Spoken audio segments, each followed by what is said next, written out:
Yo tengo la impresión, no sé ustedes, pero yo tengo la impresión que muchas veces en el trabajo grupal, en el trabajo con otras personas, gastamos mucho tiempo en ponernos de acuerdo en la metodología para resolver el problema que en la resolución del problema. Es decir, gastamos mucho tiempo en cómo nos ponemos de acuerdo para poder resolver las dificultades que se van presentando o la toma de decisiones en el trabajo grupal que en la resolución del trabajo grupal. Porque no me gusta la idea de la otra persona, o porque no estoy de acuerdo, o porque simplemente quiero imponer mi idea y hay un problema de egocentrismo allí. Entonces, el taller que les presento hoy tiene como finalidad encontrar una manera de resolver los problemas entendiendo, o la toma de decisiones entendiendo que podemos mirar todas las perspectivas y que todas las perspectivas del grupo son válidas. Ahora, esto no quiere catalogar, los 6 sombreros no catalogan a las personas, no significa que usted tiene que ubicarse en alguno de estos sombreros. ¿Por qué sombreros para pensar? Porque según la metodología de Duarte Bono, el sombrero uno se lo quita y se lo va poniendo, y así debe ser el trabajo grupal. De acuerdo a las perspectivas que vamos involucrando en nuestro trabajo grupal, de acuerdo a nuestras visiones para la resolución de problemas o para la toma de decisiones. Ustedes saben que según las competencias blandas, hoy en día una persona inteligente no es aquella que tiene pensamiento lógico, o lo que es contrario al pensamiento lateral, una persona que tiene pensamiento vertical. Una persona inteligente hoy, según las competencias blandas, es una persona que tiene capacidad de resolver problemas. Y son las dificultades que se van presentando en la vida cotidiana y en la vida laboral. Entonces, la primera cuestión, el primer aspecto para tener en cuenta es que no vamos a catalogar a las personas de nuestro grupo de trabajo en alguno de estos sombreros. No, ninguno se ubica allí. La idea de esto no es catalogar a las personas o etiquetar a las personas. La idea de esto es que nosotros podamos descubrir que podemos usar cualquiera de estos sombreros, que los podemos quitar y poner en cualquier momento de acuerdo a las circunstancias que estamos viviendo. Y es ahí donde está la practicidad de esta metodología. La practicidad está en que en cualquier momento nosotros podemos pensar de esta forma. También sabemos a través de Gardner que hoy los seres humanos tenemos inteligencias múltiples y que no podemos quedarnos con una visión de la realidad. Yo les voy a proponer, ahora sí, vamos adelante, les voy a proponer, todavía no, un ejercicio de pensamiento lateral para que iniciemos. Pautas para tener en cuenta. Ustedes saben muy bien la diferencia entre una pregunta cerrada y una pregunta abierta. Simplemente lo voy a repetir para que tengamos claridad. Ustedes saben que una pregunta cerrada solamente admite como respuesta sí o no. Y una pregunta abierta admite como respuesta una argumentación. O sea, además de decir sí o no, necesito argumentar lo que estoy diciendo. ¿Por qué digo sí o por qué digo no? Yo voy a presentar un caso de pensamiento lateral. Lo vamos a resolver, pero a través de preguntas cerradas. Ustedes me van a hacer preguntas a mí y yo solamente les voy a responder sí o no. Después de hacer las preguntas, si alguno tiene la solución al caso, levanta la mano y nos lo dice. Segunda cuestión, si alguno ya ha resuelto este caso, no participe, por favor. Sí, porque termina pues dañando a los otros. La participación de los otros. Entonces están claras las reglas. Ustedes me van a hacer preguntas para poder resolver el caso. Yo solamente voy a responder sí o no. El que tenga una pregunta alza la mano, la dice y yo la respondo, sí o no. El que tenga la respuesta alza la mano y nos lo dice a todos. Si ya diste una respuesta ya no puede volver a participar. Es simplemente una respuesta al caso. Leámoslo. Un hombre vive en el 10º piso de un edificio. Cada día toma el ascensor hasta la planta baja para dirigirse al trabajo o ir de compras. Cuando regresa, cuando vuelve, siempre sube en el ascensor hasta el 7º piso y luego por la escalera los restantes 3 pisos hasta su apartamento en el 10º. Pregunta, ¿por qué lo hace? La respuesta es esta, le faltó una parte, pero para agilizar voy a completarla. El hombre es un enano y no alcanza el botón del ascensor de la planta baja. Alcanza el botón del ascensor de la planta baja, pero no llega hasta el 10º piso. El del 7º piso es el más alto al que llega. Esa es la respuesta. ¿Está claro? Sube al ascensor, pero no alcanza a subir el botón, no alcanza a oprimir el botón del 10º piso. Solo hasta el 7º, por eso tiene que llegar hasta allí y subir caminando. Miren, esto es un ejercicio muy sencillo de pensamiento lateral. Son cuestiones que se van presentando en la vida y que nosotros vamos resolviendo a través de preguntas, no a través de juicios. Normalmente los problemas o las tomas de decisiones las hacemos a través de juicios preconcebidos, a través de lo que llaman los psicólogos el background que tenemos. Y eso es necesario, hace parte de la forma como nosotros pensamos. Pero lo que propone Edouard de Bono con el pensamiento lateral es buscar una manera distinta de pensar a través de los 6 sombreros. Tomando en cuenta la propuesta del francés Edgar Morin, existe la necesidad de promover un conocimiento capaz de abordar los problemas globales y fundamentales para inscribir allí los conocimientos parciales y locales. Existe la necesidad de promover un conocimiento capaz de abordar los problemas globales y fundamentales para inscribir allí los conocimientos parciales y locales. La supremacía de un conocimiento fragmentado, según las disciplinas, impide a menudo operar el vínculo entre las partes y las totalidades y debe dar paso a un modo de conocimiento capaz de aprehender los objetos en sus contextos, sus complejidades y sus conjuntos. Esto es un problema del conocimiento. Y es que no entendemos el ser humano como un ser holístico, como un ser que está compuesto de varias dimensiones y que las hemos estructurado en esas varias dimensiones simplemente como método de estudio. Pero no significa que en la vida cotidiana o en la vida práctica nosotros estemos divididos.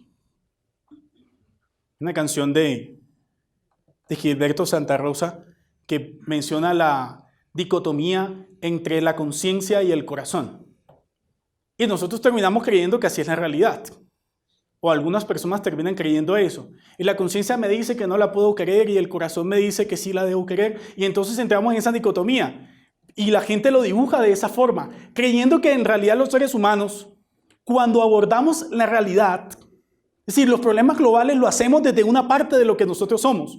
Y no. Nosotros vemos la realidad, lo hacemos desde todo lo que nosotros somos. ¿Y qué somos? ¿Somos inteligencia?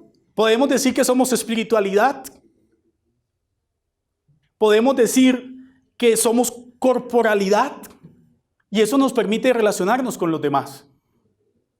Entonces, primera característica, tenemos que abordar, o la propuesta es abordar los problemas y la toma de decisiones desde todo lo que nosotros somos.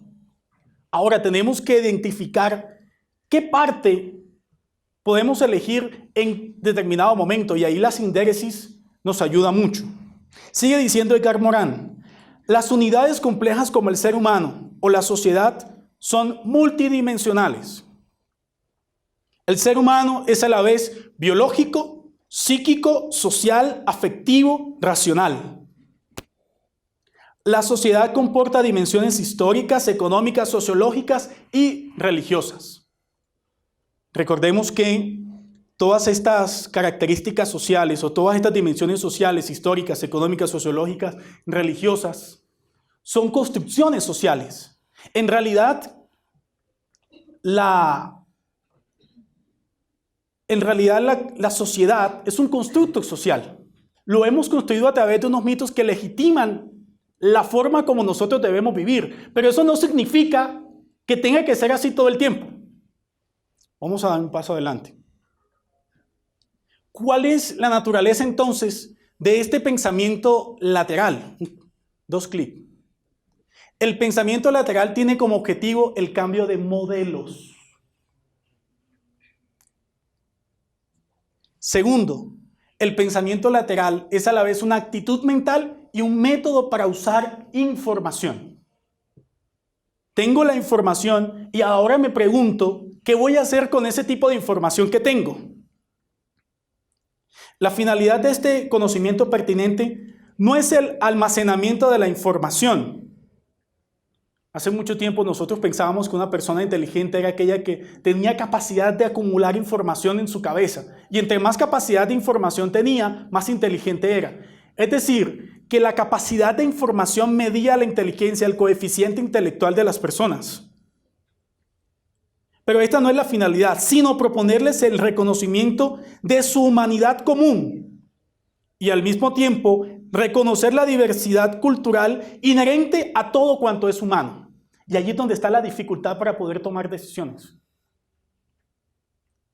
O para poder tomar soluciones o buscar soluciones a las dificultades que se nos van presentando. Y no estoy hablando de dificultades interpersonales, intersubjetivas. Estoy hablando de las dificultades que se van presentando cada día. Si poner un videobingo o no ponerlo.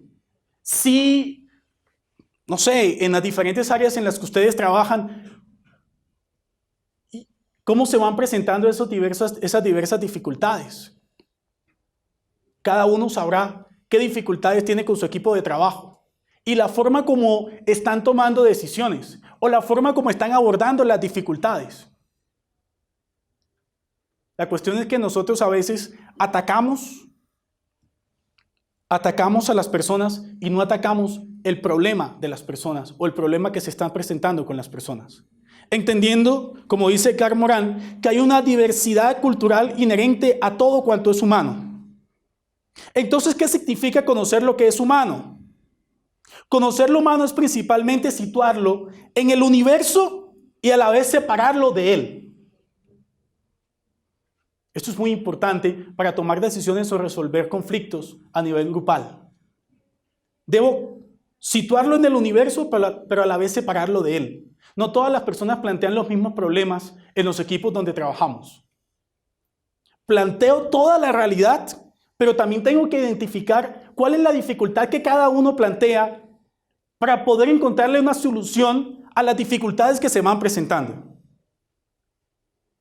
Cualquier conocimiento debe contextualizar su objeto para ser pertinente. ¿Quiénes somos? La pregunta fundamental del ser humano, ¿quiénes somos?, es inseparable de un dónde estamos, de dónde venimos, a dónde vamos. Por eso Ortega y Gasset decía, yo soy yo y mi circunstancia. Uno no puede separar su cotidianidad de las circunstancias que está viviendo. Uno no puede separar la persona de todo el contexto. Vargas Llosa decía que al final uno termina siendo los amigos que tiene y los libros que se ha leído. Eso es uno al final.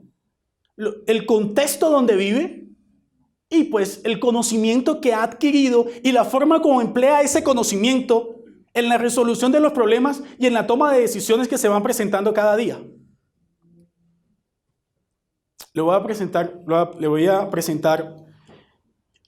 a contar una cuestión que es totalmente real. Cuando yo era niño, tenía como unos 8 o 9 años, yo sufría de un problema en los músculos que se llamaba tendinopatía de cuádriceps femoral. Tendinopatía de cuádriceps femoral, pero no era nada grave. Mi mamá, una mujer citadina, tenía una capacidad de sintetizar los nombres de las enfermedades. La tendinopatía de cuádriceps femoral, mi mamá lo llamaba seca. Así, seca. Yo nunca he podido entender. La próxima vez que vaya a Barranquilla le voy a preguntar, porque en estos días que estaba pensando en eso, en mi tendinopatía de cuádriceps femoral, me puse a pensar por qué mi mamá le llama seca a ese tipo de traumatismo muscular. Y desde su concepción del mundo, para poder curarme, nunca me llevó al médico, pero me curó de mi tendinopatía de cuádriceps femoral. Nunca. ¿Qué hacía ella? Tenía un método que era efectivo. Tomaba un Big Vaporub y tenía un rezo que era efectivo para eso, se lo recomiendo. Mientras me frotaba, más o menos la tendinopatía era por esta parte, mientras me frotaba la tendinopatía, el músculo que estaba inflamado, mientras me lo frotaba con Big Vaporub, rezaba de la siguiente forma, decía, cuando Jesús murió, seca no había, que muera la seca y viva María. Y eso era bendito. Yo me sanaba de eso. Y mi mamá durante mucho tiempo me lo hizo, yo creo que unos 2 o 3 años. Cuando Jesús murió, seca no había, que muera la seca y viva María. Y ella pensaba que la clave estaba en el rezo, no en la pomada. Claro, después descubrimos que los componentes del Big Vaporub hacían que el músculo se relajara y al día siempre me lo hacía en la noche además. Ponía el Vic en el sereno. Y después que tomaba el Vic del sereno, me lo aplicaba. Y claro, el músculo se relajaba y yo en la mañana amanecía sin ninguna inflamación. Y durante mucho tiempo ella pensó eso. Nunca fui a fisioterapia. Nunca fui a fisioterapia. Era su modo de entender la vida. Era su concepción, su modo de entender la realidad. Yo no le he preguntado si hace todavía eso con mis sobrinos. Seguramente. Pero a mí me llama la atención porque a veces nos quedamos fijados en una idea y en un modo de concebir el mundo. Y creemos que esa idea se aplica siempre a todas las realidades y a todos los contextos en los que vivimos.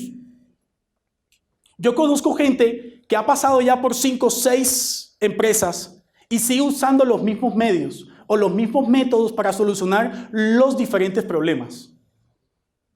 Porque cree que esos mismos métodos se aplican a todos los contextos. Eso se llama pensamiento vertical. Hay gente que le ha pasado 15, 20 años y sigue pensando lo mismo de hace todo ese tiempo. ¿Por qué? Porque tiene pensamiento vertical. Porque cree que siempre el mismo pensamiento, la misma forma de entender el mundo, lo puede aplicar a los diferentes contextos. Entonces miremos qué es en pensamiento lateral. Miren esto un momento. Las Meninas, por 2 autores distintos. Uno está en el Museo del Prado y el otro está en Barcelona. Ustedes saben que el Museo del Prado queda en Madrid.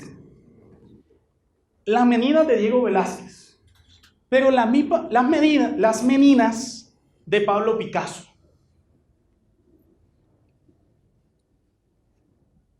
La misma obra, pero pintada de diferentes maneras.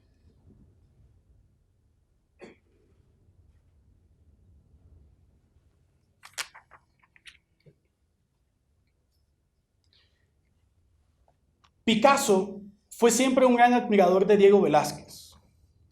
Cuando Picasso tenía 13 años de edad, realizó un viaje desde Málaga a La Coruña y visitó por primera vez el Museo del Prado. Años más tarde, Picasso terminó siendo el director del Museo del Prado. En esa primera visita que hizo desde Málaga a La Coruña cuando tenía 13 años, el cuadro de las Meninas le llamó la atención. Y desde entonces tuvo una clara decisión en su vida: hacer su propia versión de las Meninas. A la hora de realizar sus Meninas, Picasso en ningún momento quiso hacer una copia de la obra original, sino más bien una reinterpretación de la misma. Y estableció de esta manera una síntesis entre lo que en su día fue la tradición clasicista y ahora el cubismo. Pintó lo mismo, pero desde su visión abstracta. Cuando uno ve esto, uno dice, parece un mamarracho. Pero tiene una lógica artística. Se llama cubismo. Y es la forma como Pablo Picasso entendía la realidad. Alguna vez le preguntaron por qué había pintado de esa manera las Meninas y por qué no hizo una réplica de las Meninas. Y dijo, porque es muy fácil copiar la realidad, pero es mucho más complicado plasmar en un lienzo mi interpretación de la realidad. Muchas personas durante mucho tiempo lo que han hecho es repetir los modelos que otros han elaborado para poder resolver los conflictos de la vida cotidiana. Casi que podemos decir que nuestro pensamiento se basa en modelos que nosotros hemos ido aprendiendo y que lo que hacemos es replicar. Pero el conocimiento creativo, el conocimiento o el pensamiento lateral, ¿a qué nos invita? Nos invita a que nosotros podamos plasmar nuestra propia visión de la realidad en la forma como nos relacionamos con los otros, sobre todo en la resolución de las problemáticas que se nos van presentando en nuestro grupo laboral. Se denomina modelo a la disposición u ordenación de la información en la mente. En términos fisiológicos se podría decir que un modelo es una secuencia repetible de actividad neural. Alguien nos enseñó cómo hacer algo y nosotros vivimos repitiéndolo en nuestra vida cotidiana. En la práctica, un modelo es cualquier concepto, idea, pensamiento o imagen que puede repetirse en su forma original cuando algún estímulo determina su reaparición. Yo creo que el mejor ejemplo para esto es el tenis. Cuando yo comencé a practicar tenis, me llamaba la atención algo. Comencé a ver mucho tenis y veía que, por ejemplo, Nadal le mandaba a Federer la pelota al mismo lado durante 5 o 6 veces. Al mismo lado, al mismo lado. Yo decía, pero qué extraño esto. Qué tonto, ¿por qué no se la cambia de lugar? Y mi instructor de tenis me explicó algo de plasticidad cerebral. Me dijo, lo que pasa es que como el cerebro es plástico, lo que él hace es jugar con esa capacidad cerebral. Entonces se la manda al mismo lado, al mismo lado, al mismo lado, unas 5 o 6 veces, de tal manera que su cerebro inconscientemente se acostumbre a ese lugar y luego después de 5 o 6 veces se la cambia de lugar. De tal forma que Federer no tenga la capacidad de reaccionar conscientemente ante el cambio de situación. Eso pasa con nuestro cerebro, lo vamos habituando a ciertas rutinas. Claro, cuando él quiere hacer un drive, su cerebro, por más que él lo quiera, por más que su voluntad lo quiera, él no puede mandar sobre eso, por la plasticidad cerebral. Inmediatamente, su cerebro le invita a quedarse en el mismo lugar y no tiene capacidad de reacción. Entonces los tenistas se instruyen en esta capacidad de control de la plasticidad cerebral. Por eso no es tan fácil jugar tenis. No solamente dar drive o dar raquetazos. Los tenistas tienen que prepararse psíquicamente en cuanto a la plasticidad cerebral. Y eso puede pasar con nuestra forma de elaborar o con nuestra forma de trabajar en grupo. Nos acostumbramos por nuestra plasticidad cerebral y por nuestra zona de confort a una serie de situaciones en nuestra vida y luego nuestro cerebro no nos permite cambiar esa manera de elaborar o esa manera de enfrentar las dificultades. Y cuando hablo de dificultades, lo aclaro nuevamente, no estoy hablando de las relaciones interpersonales solamente, estoy hablando de los problemas que se van presentando, que se dañó Génesis, que se dañó el aula virtual, que no he podido calificar a los estudiantes, que cómo vamos a hacer para realizar cierta actividad, etcétera, etcétera. De acuerdo a todo lo que nosotros tenemos que realizar aquí en la universidad. Nuestra plasticidad cerebral no nos permite a veces tomar formas distintas de enfrentar la realidad. Por modelo se entiende también una secuencia de tales ideas, pensamientos o imágenes que pueden repetirse en una forma que le confiere carácter unitario.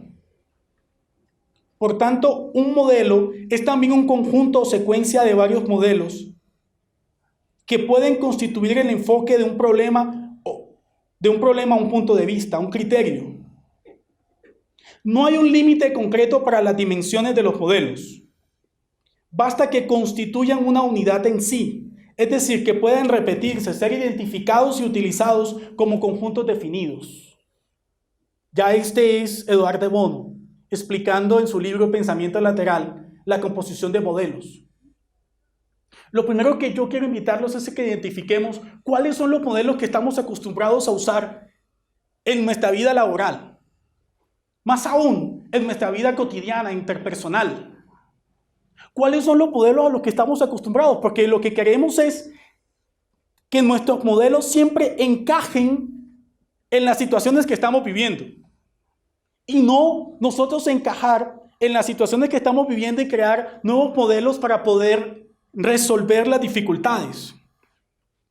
Entonces, el pensamiento tiene como función el cambio en la estructura de los modelos. ¿Qué es pensamiento lateral? Es cambiar los modelos.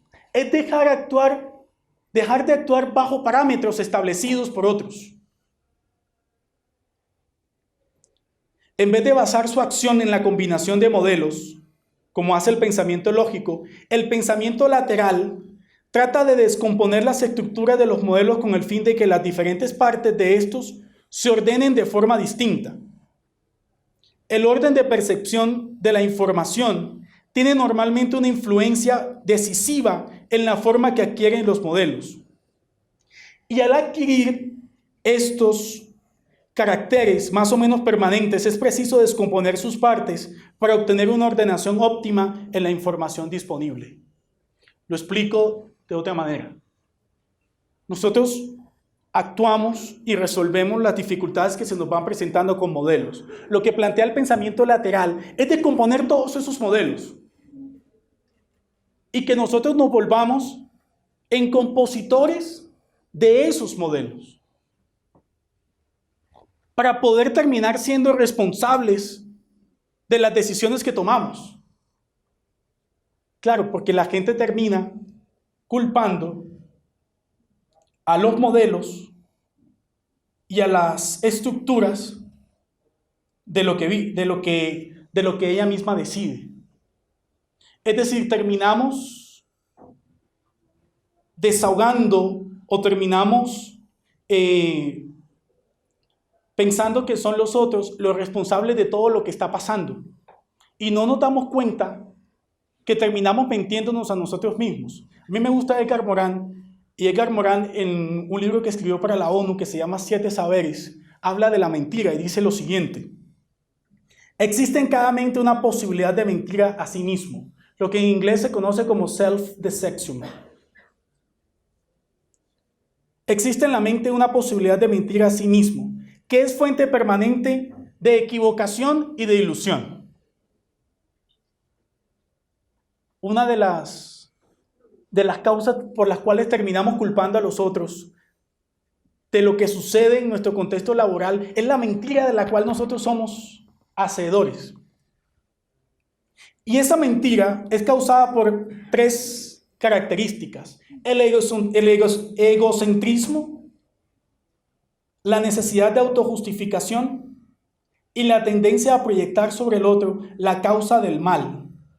Eso hace que cada uno se mienta a sí mismo sin detectar esa mentira de la cual, no obstante, es el autor.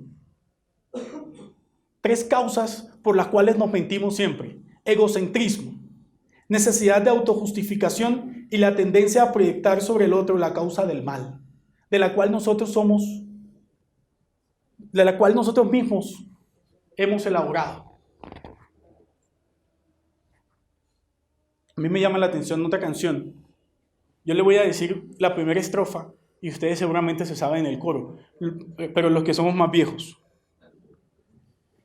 Hay un cantante que dice, íbamos los 2 al anochecer. Oscurecía y no podía ver. Yo conducía, iba a más de 100. Había un letrero de desviación, el cual pasamos sin precaución. Fue muy tarde y al frenar hasta el fondo, hasta el final, el carro fue a dar. Y después el cantante se pregunta: ¿por qué se fue? ¿Por qué murió? ¿Por qué el Señor me la quitó? Es cínico. Sí, hizo todo lo posible para que el auto se chocara. Pasó todos los letreros de desviación sin precaución, iba a más de 100. Se me olvidó una frase, decía, encendí las luces para leer. Es decir, la del teléfono móvil. Hizo todo lo posible para que el carro se chocara. Y luego se pregunta a sí mismo, ¿por qué se fue? ¿Por qué murió? ¿Por qué el Señor me la quitó? Bueno, hay una tendencia también a culpar a la divinidad de todo lo que nos pasa, ¿no? Y eso es una conciencia religiosa, es un constructo social. A mí me llama la atención, porque la gente dice, es que esto me lo mandó Dios, o porque Dios lo quiso así. Yo voy a escribir un libro que se llame 10 frases inútiles para cristianos inútiles. Claro, la gente termina culpando a Dios de lo que es su responsabilidad, porque hemos entendido mal la acción de la divinidad en la historia. Entonces creemos que es Dios el que actúa de esa forma y es el Dios que va repartiendo cada una de las cosas que nos van sucediendo. No podemos mentirnos a nosotros mismos. Tenemos que ser conscientes de nuestro egocentrismo, de nuestra necesidad de autojustificación y de esa tendencia de proyectar sobre el otro la causa del mal.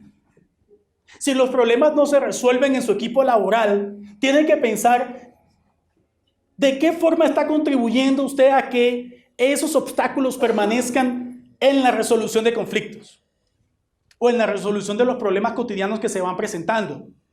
¿Qué tipo de pensamiento tiene? ¿Con qué tipo de pensamiento está enfocando la resolución de los conflictos cotidianos en su equipo laboral?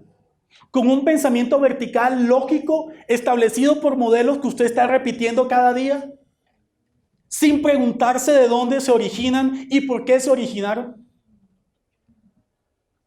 ¿O los quiere enfrentar de ahora en adelante con un pensamiento lateral que significa deconstrucción de esos modelos y la construcción de nuevos modelos para poder interpretar la realidad? Es que todas las realidades son totalmente distintas y no las podemos enfrentar de la misma manera. Si usted sigue haciendo las mismas cosas, va a obtener los mismos resultados. Y ahora hablemos de los resultados a nivel personal, ya no tanto a nivel grupal. Las preguntas con las que iniciaba. ¿Quién soy? Eso es inseparable de un dónde estoy, de dónde vengo y a dónde voy. Tenemos que comenzar a respondernos esas preguntas. ¿Quién soy? ¿Dónde estoy? ¿De dónde vengo y a dónde voy? Porque nos acostumbramos a que nuestra plasticidad cerebral determine la forma como nosotros actuamos. Y lo que pasa es que en un sistema de memoria optimizante, una ordenación permanente de la información es siempre inferior a la mejor ordenación posible. Lo que pasa es que reestructurarnos exige esfuerzo, pero además exige disciplina. A mí me pasó algo curioso en estos días y estoy reacomodándome. Yo les conté que hace un mes y medio llegué de Italia, donde estaba haciendo la maestría, y yo vivía en la Casa General de la Congregación de los Padres Eudistas, en Roma. Y allá solamente era estudiante, no hacía absolutamente más nada, solo estudiar de domingo a domingo. Y me pasaron dos cosas en realidad. La primera es que cuando yo les contaba a algunos en un retiro que tuvimos hace algún tiempo, que cuando llegué allá estudié la cuestión más difícil que yo he estudiado en mi vida, matemáticas. Yo había sido regularmente bueno en matemáticas, pero acá me tocó estudiar una matemática como de cuarto semestre de ingeniería y en italiano, y no sabía absolutamente nada de italiano. Y fue complicado adaptarme a esa nueva lógica, a esa nueva manera. Yo siempre había estudiado filosofía, teología y Biblia. Eso es lo que había estudiado hasta el momento. Pero ahora tenía que estudiar ciencias sociales, porque era la necesidad había una necesidad en la congregación de que otra persona estudiara ciencias sociales. La última persona que había estudiado ciencias sociales en la congregación es el rector de la universidad. Hace como unos 20 años que estudió su maestría en ciencias sociales en Italia. Y me acuerdo que me hicieron un examen el 7 de diciembre a las 5 de la tarde. Ya estábamos en horario de invierno, o sea que estaba totalmente oscuro. Y me hicieron un examen y lo perdí. necesitaba sacar 6 y saqué 5,50, porque no pude resolver una ecuación de segundo grado. Y tuve una frustración tan grande. Yo había trabajado 10 años en la emisora Minuto de Dios, en el Caribe además, muy cerca de mi familia. Y comencé a replantearme muchas cosas y a hacerme muchas preguntas. La primera que me pregunté, ¿yo por qué estoy aquí? ¿En qué momento acepté yo venir aquí si yo era totalmente feliz en Barranquilla? Tenía absolutamente todo. ¿Cómo se me ocurrió venir aquí? Lo segundo es, ¿qué voy a hacer? Tengo 2 opciones, dije. O me voy, me regreso y digo que no pude, definitivamente no pude, que me regresen a Barranquilla. No habían encontrado director todavía de la emisora en ese momento. Y yo dije, me regreso. No, que me compren el pasaje y me voy. O me levanto, mañana bien temprano, 8 de diciembre, pongo un tablero en mi habitación y me pongo a estudiar 3 horas diarias matemáticas. Porque había que cambiar la lógica de entender el mundo. Yo había entendido el mundo desde las ciencias humanas y ahora tendría que entenderlo lógicamente, desde el pensamiento vertical. Hay puntos de quiebre en la vida en el que uno tiene que hacerse esas preguntas. ¿Dónde estoy? ¿Cómo he llegado hasta aquí? ¿Y a dónde quiero ir? Eso significa tener sentido en la existencia.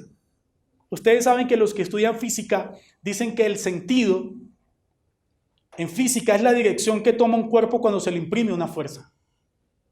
Eso es tener sentido. El sentido tiene que ver con la dirección de la vida, con la orientación, hacia dónde voy. Pero ¿cuáles son las herramientas que tengo en mi mano para poder encontrarle ese sentido a mi vida? Es decir, para poder encontrar esa dirección en mi vida. Porque si sigo repitiendo modelos y haciendo lo mismo todos los días como si fuera una máquina, en cualquier momento me pueden reemplazar. Yuval Noah Harari dice en su libro 21 lecciones para el siglo XXI que lo más seguro es que en el 2050 ya la educación profesional tiende a desaparecer. Ya no vamos a necesitar profesionales, ni ingenieros, ni magíster, ni doctores. Porque los algoritmos lo van a hacer absolutamente todo. Lo que vamos a necesitar es técnicos que puedan digitalizar los algoritmos y que puedan verificar que las máquinas funcionen bien. Del resto no vamos a necesitar absolutamente nada. A mí eso me parece apocalíptico, pero puede tender a ser verdad. Ya los algoritmos hacen absolutamente todo. Uno entra a Facebook y mira una publicidad, o uno entra a una página de Home Center y mira cualquier cosa si necesita, y luego en Facebook le aparece inmediatamente la publicidad de lo que vio. Uno dice, pero ¿cómo pasó esto? ¿En qué momento se dieron cuenta que yo estaba interesado en este tipo de cosas? Y la segunda cuestión que me pasó cuando llegué es que yo tenía un ritmo de trabajo distinto, y es que me acostaba a las 12 y me levantaba más a las 12, 1 de la mañana estudiando, y me levantaba a las 8 de la mañana. Los padres aquí rezan a las 6 de la mañana. Toca levantarse a las 5 para poder rezar con los padres en mi casa.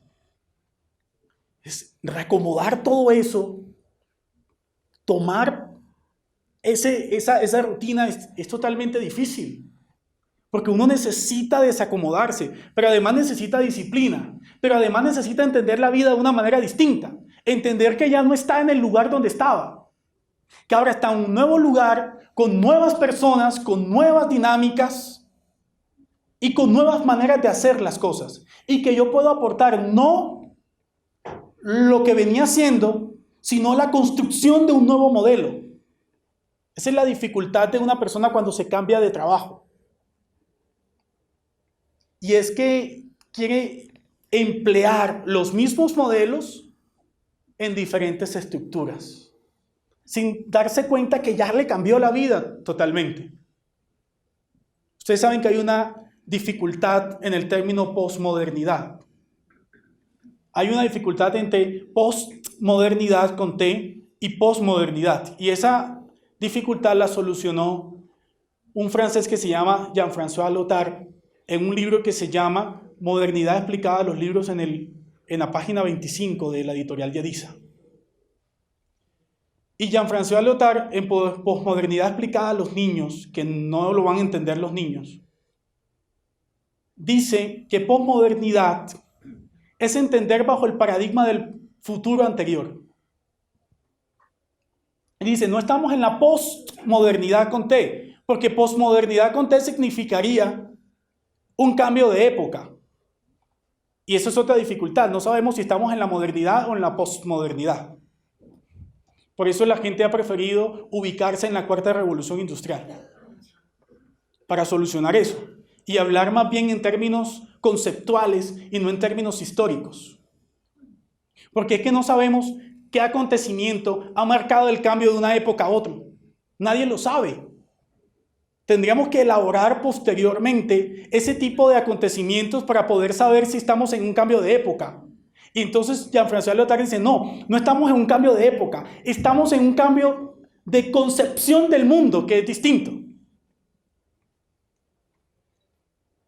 Dice, pero en realidad lo que los seres humanos están haciendo no es nuevo. Nosotros actuamos bajo el paradigma del futuro anterior. Futuro significa post y anterior significa modo, manera de hacerlo. Y yo creo que tiene toda la razón. Cuando uno va a una ciudad en el sur de Italia, que es cerca a Nápoles, que se llama Pompeya, hay unas excavaciones allí. Y uno termina dándose cuenta que nosotros no estamos haciendo nada nuevo en realidad. Nosotros lo que estamos haciendo es algo creativo. En Pompeya hay unas excavaciones y lo han reconstruido casi todo. Y cuando uno termina paseando en Pompeya, mirando todo con la guía, se va dando cuenta que ya todo estaba inventado. Los romanos habían inventado absolutamente todo. Los lupanares, es decir, los moteles. Todo está inventado. Hasta el takeaway, el domicilio, no el domicilio, el llevar para la casa. Eso que los gringos creyeron que habían inventado. El takeaway ya estaba inventado por los romanos. Había una especie de... Eso no lo inventó McDonald's. Ya había un McDonald's en el año 80 después de Cristo. En Pompeya. La gente llegaba, compraba la comida y se iba en sus carruajes. Y está todo reconstruido. A lo que nosotros hacemos es tener creatividad en descomponer esos modelos y plantear nuevas maneras de solucionar las dificultades que se nos van presentando. Por eso pensamos que la base del pensamiento lateral consiste en considerar cualquier enfoque a un problema como útil. Todos los enfoques son necesarios. No hay unos más lógicos que otros. Eso se llama pensamiento vertical. Comenzar a pensar que unas personas determinan la realidad de una manera distinta a la mía. Un amigo me contaba que llevó a su hija, lo llamaron del colegio de su hija. Y la rectora le dijo, mire, es que su hija tiene problemas para las matemáticas, pero es muy buena en artes. Buenísima, pinta muy bien, él tiene capacidad de plasmar la realidad en los papeles, con pinturas. Y la rectora le preguntó, ¿qué va a hacer usted de ahora en adelante? Y él, posando de inteligente, le dijo, la voy a mandar a Kumon 2 horas diarias para que le enseñe matemáticas. Y la rectora le dijo, no, equivocación. Consígale una profesora de arte para que desarrolle esa capacidad artística. Eso es pensamiento lateral. Es descomposición de los modelos. ¿Cuál es el modelo? Pensar que si tengo una fragilidad, pensar que si no soy bueno en algo, entonces necesito volverme bueno en eso y no potenciar en lo que soy bueno. Ustedes lo saben mejor que yo, los que trabajan en gestión humana, que hoy las personas no contratan a gente que sepa hacer muchas cosas. Hoy la gente contrata a alguien que sea especialista en una, sin importar que no sepa las otras, porque el concepto de proactividad cambió. Stephen Covey cambió el concepto de proactividad. Porque nosotros anteriormente pensábamos que proactividad, una persona proactiva era aquella que tenía capacidad de hacer muchas cosas al mismo tiempo. Y pensábamos que ese era un buen trabajador. El que sabe hacer muchas cosas, el profesor que además sabe investigar, pero además, no sé, sabe hacer otro tipo de cosas que no se me vienen a la mente en este momento. Sabe ser recepcionista, pero además sabe ser administrativo y sabe hacer muchas cosas al mismo tiempo. Y emplea todas esas capacidades al mismo tiempo. Stephen Covey dijo, no, eso no es una persona proactiva. Una persona proactiva es aquella que es contraria a una persona reactiva. Es decir, que una persona proactiva es aquella que tiene capacidad de resolver o de controlar sus reacciones ante las dificultades que se van presentando. Si usted tiene esa capacidad, la información que tiene en su cabeza la va a poder utilizar de manera óptima. Pero si usted no tiene control de sus reacciones, cuando su jefe lo llame, se va a poner nervioso y no va a poder explicar lo que sabe. Seguramente que esto no sucede aquí, eso sucede en otras universidades. Pero hoy la inteligencia se mide por la capacidad de proactividad. Es decir, no se niega la utilidad del modelo, sino el que posea un carácter único o exclusivo. Dicho de otro modo, niega la creencia generalizada de que lo que constituye un modelo útil sea el único modelo posible. Además, recuerden de las tres características de la mentira. El egocentrismo. Las personas que creen que tienen la verdad, que tienen la razón siempre y que las cosas deben hacerse como ellos dicen, porque creen que ese es el único camino posible para poder resolver las dificultades. Y eso sucede mucho con los jefes. Cree que la autoridad la legitima la capacidad de mandar a los otros y de proponer modelos. No, hoy en día la autoridad de un jefe la legitima la capacidad de descomponer los modelos y de crear nuevas maneras de entender la realidad. Eso legitima a un verdadero líder dentro del grupo.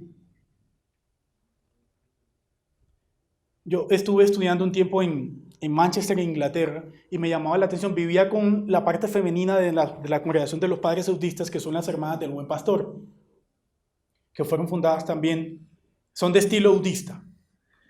Y me llamaba la atención porque en inglés nosotros nos llamamos, a las personas que nos organizan le llamamos superiores locales, o superiores provinciales, o superior general. Decimos nuestro superior.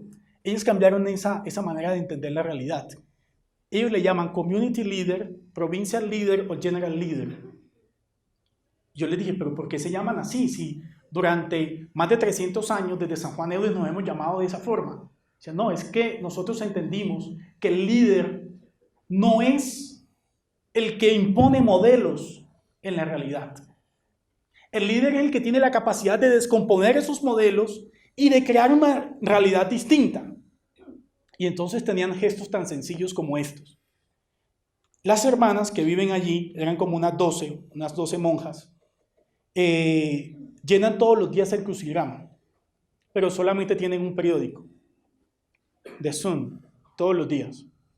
Entonces, la community leader se levanta primero que todas, le saca fotocopia a la página del crucigrama y le saca 12 fotocopias y se las va pasando por abajo de la puerta a todas las demás hermanas. Y por eso ella es la líder del grupo, porque tiene gestos tan sencillos como esos. Y eso le legitima dentro del grupo. Tiene capacidad de construir los modelos y crear nuevas maneras de relacionarse con los otros y de resolver los problemas que tienen en comunidad. Eso va a legitimar su liderazgo dentro del grupo. Termina diciendo Edouard de Bono, por otra parte constituye en sí un método de estructurar, o sea, el pensamiento lateral, la información de forma diferente. No niega la eficacia o utilidad de un modelo, pues prescinde del espíritu crítico, sino que se limita a la búsqueda de modelos alternativos con su mismo contenido. y termino presentándoles entonces cuáles son los 6 sombreros para pensar de manera lateral. Desde la relación que hace nuestro imaginario colectivo entre los colores y algunas sensaciones o situaciones, Eduard de Bono le da a cada color una función. El sombrero azul es el cielo, el sombrero amarillo es la alegría, el sombrero rojo es la pasión, el verde es la vida, la fertilidad, el blanco es el neutro y el negro es el negativismo, que no significa un aspecto negativo dentro del grupo. Y ahí es donde está el cambio también de paradigma. A veces es bueno también, si hablamos en esos términos, poder ser negativos. Y les voy a explicar por qué. Veamos rápidamente la caracterización de los 6 sombreros. El sombrero blanco se basa en hechos y cifras. Es decir, ya lo dije desde el principio, no significa que alguien encaje aquí. Que ahora tengamos que identificar en el grupo quién es el que siempre piensa con hechos y cifras. Quién es el que tiene la capacidad neutra dentro del grupo. No, significa que en cualquier momento yo también debo tener la capacidad de pensar neutralmente, con hechos y con cifras. Y que tengo que comenzar a ejercitar esa capacidad dentro del trabajo grupal. El pensamiento del sombrero blanco es una manera conveniente de pedir que las cifras y los hechos se expongan objetiva y neutralmente. El sombrero rojo, emociones y sentimientos. El pensamiento rojo legitima los sentimientos, presentimientos y la intuición, sin necesidad de justificarse. También tenemos que ejercitar esa capacidad de pensamiento, esa capacidad de entender la realidad. Que también puedo ser emotivo, que también debo expresar mis sentimientos y decir lo que siento en cualquier momento, pero con sindéresis.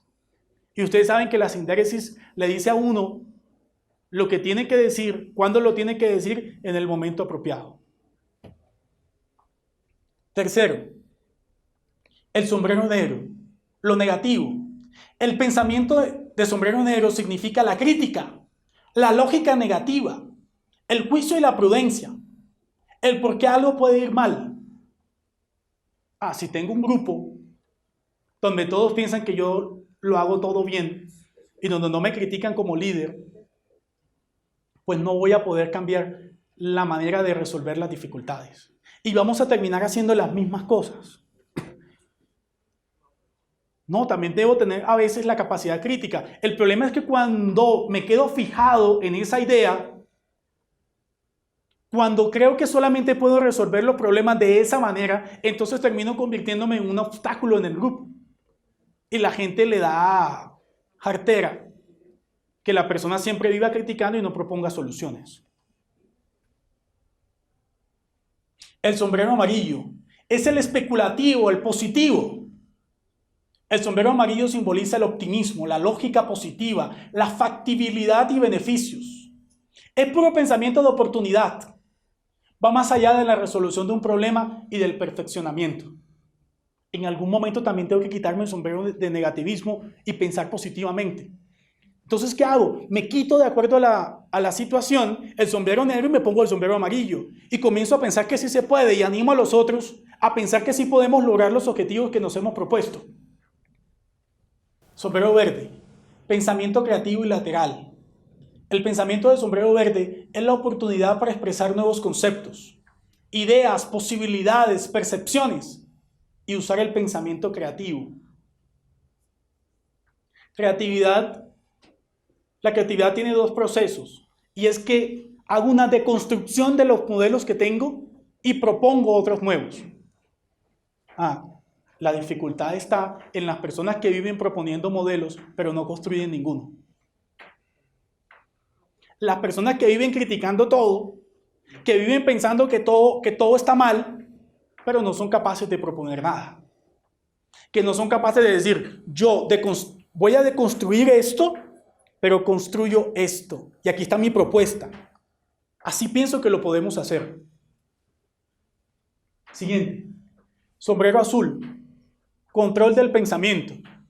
El pensamiento del sombrero azul se encarga del control y de la gestión del proceso del pensamiento. Es decir, este es más común en los que son líderes. El problema es que el líder no solamente es el que está al frente del grupo, En cualquier momento yo también puedo liderar procesos. En cualquier momento yo también puedo deconstruir y construir algo y liderar ese proceso.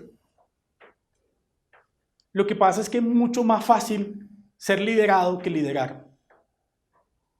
Si usted es de los que siempre le gusta que los lideren y no liderar, pues se está quedando en la zona de confort. Porque siempre hay una manera distinta de enfrentar las dificultades y de enfrentar los problemas que se van presentando. Termino con esta historia.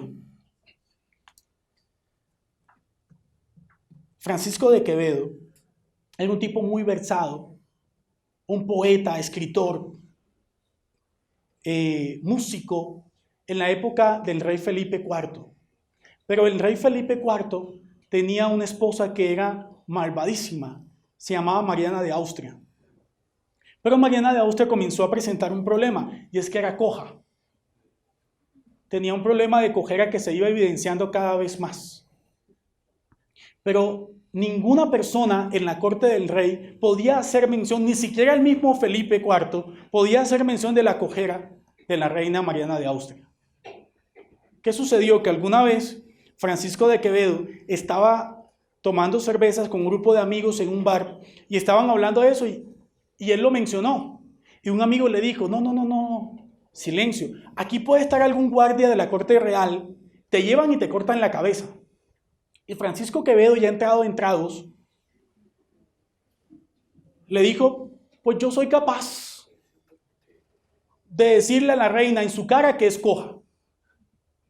Todos los amigos no le creían, decían, esto es cuestión de tragos. Le dijo, vamos a hacer una apuesta. Si yo soy capaz de decirle a la reina Mariana de Austria en su cara que es coja, ustedes me pagan durante un mes una cena en este bar. Si yo no soy capaz de decírselo, pues pueden pasar dos cosas. Una, que me perdonen la vida y que yo les pague a ustedes 5 durante un mes la cena en este lugar, o que me corten la cabeza. Al siguiente día salió la corte del rey y como Francisco Quevedo era un tipo importante, se metió dentro de las filas. Los amigos estaban ahí expectantes a ver qué sucedía, si era tan valiente de enfrentar y decirle a la reina que era coja. Pues bien, cogió en su mano derecha un clavel y en su mano izquierda una rosa. Y cuando la reina se iba acercando, se le acercó y le dijo, Su Majestad, entre el clavel y la rosa, Su Majestad es coja. Y no lo mataron. Eso se llama pensamiento creativo. Es usar otros modelos para decir o enfrentar la realidad a la que cada día tenemos que enfrentarnos. Muchas gracias.